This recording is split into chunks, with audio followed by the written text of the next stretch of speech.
We all learned the phrase gain of function research in the aftermath of COVID, and the president signed an executive order trying to deal with it. Explain to people why it's a great concern of yours and what you think needs to be done about it. I wrote a book, Deception, the Great COVID Cover-Up, about this. Gain-of-function research is research where you take a virus and then you adapt that virus to make it either more transmissible or more lethal in humans. And we have been funding this. Anthony Fauci approved the funding in Wuhan, China, but also around the world. There are dozens of labs. Across the United States, there are dozens of labs doing this type of research. It's very, very dangerous. As dangerous or as bad as COVID was, and you saw how we reacted to COVID, 0.3% of Americans died. That's about 1 million. So I'm not downplaying it. I'm just saying 0.3%.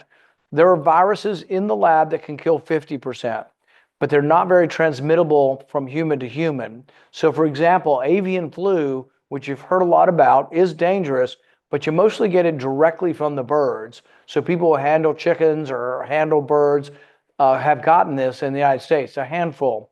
And but they don't transmit it to another human because it's an animal virus and doesn't transmit very well.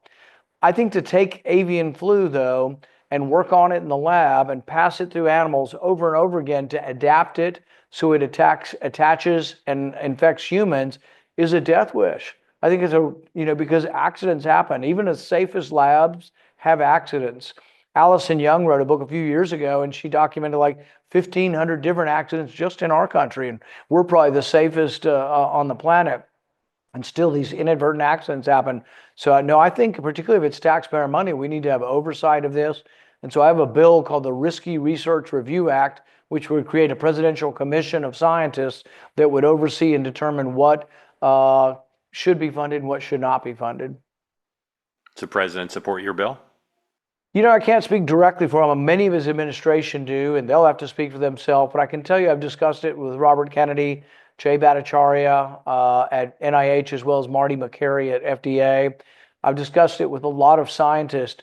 The debate over this issue is interesting. Didn't start with COVID, started with the avian flu in 2010, but even went back another decade and started with they resurrected the Spanish flu. And so the Spanish flu killed 50 to 100 million people back in 1918.